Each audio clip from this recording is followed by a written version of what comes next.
North Korea says its nuclear weapons not a bargaining chip. Vietnamese. U.S. defense chiefs hold phone talks. Application of digital technology in preschool education. You are watching today's news on NTV. My name is Nguyễn Thị and I will be your guide through today's latest update. North Korea said on February 8th that its nuclear weapons are not meant for negotiation, but are intended for combat use against enemies that threaten its people and world peace.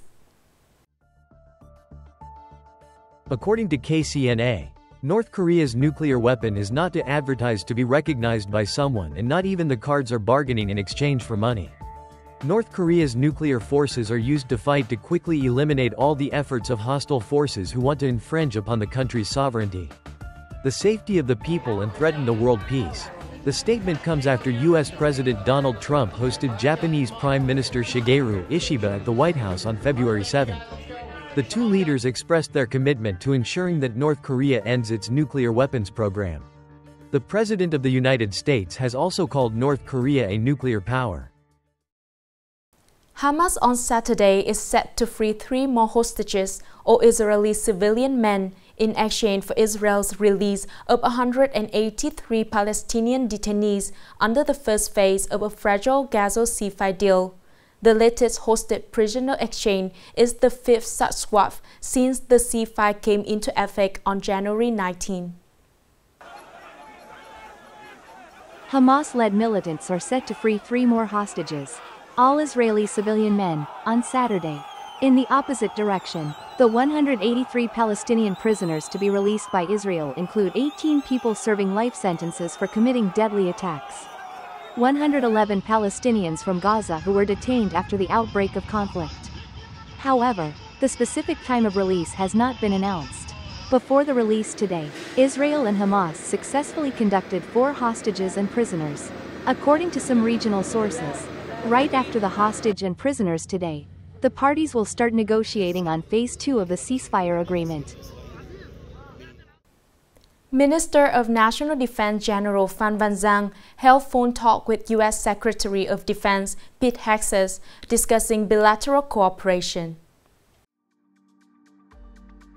General Phan Van Giang congratulated Hegseth on his appointment as the 29th U.S. Secretary of Defense while reaffirming Vietnam's commitment to foreign policy of independence, self-reliance, diversification, multilateralization, and proactive international integration, and being a friend, a reliable partner, and responsible member of the international community.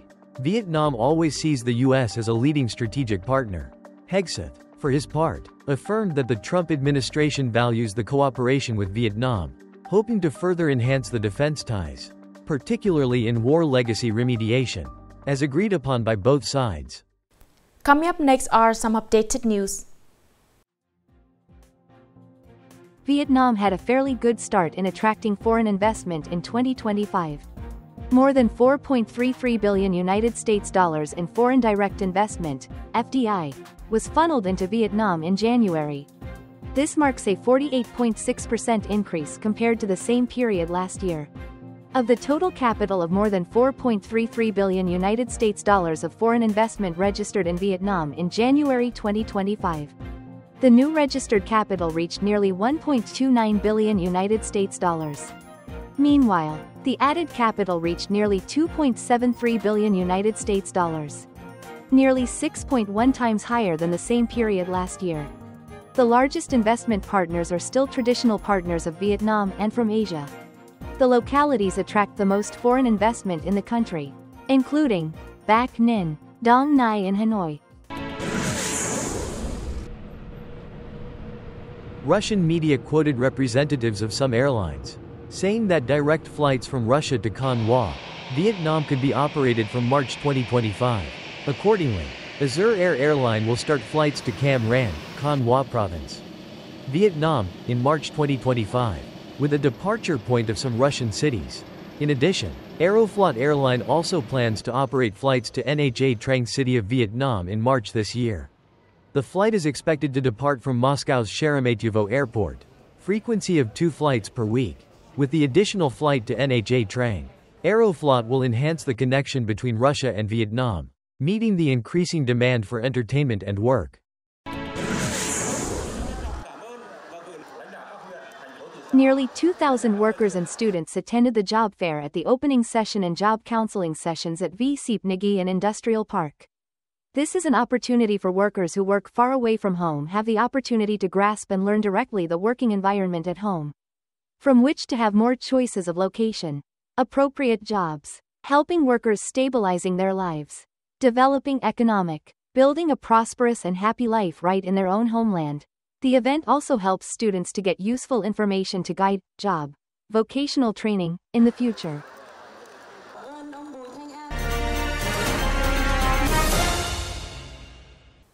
To improve the quality of teaching and learning, the application of digital conversion is an indispensable requirement. Recognizing the importance of preschool, the basic level to educate students to social integration skill, many preschools have implemented the application of digital conversion, new technological platform in care and education of children. Children easily acquire knowledge via the image, vivid sound. This is the advantage when applying artificial intelligence, designing lectures. This is one of the new technology platforms applied in preschool education.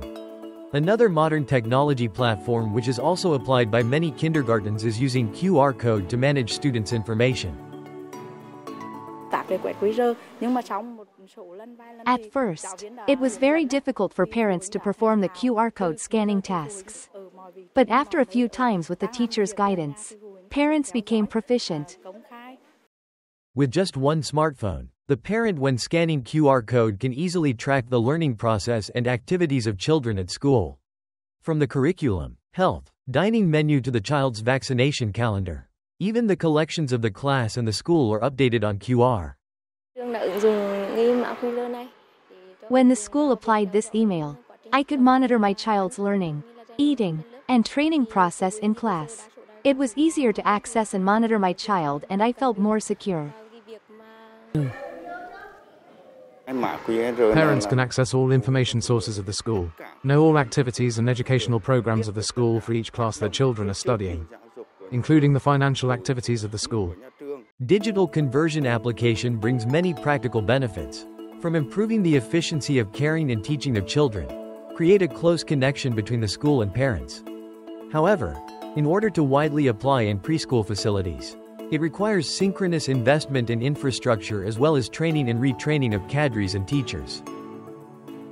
That is the end of today's news. Thanks for your watching and see you next time.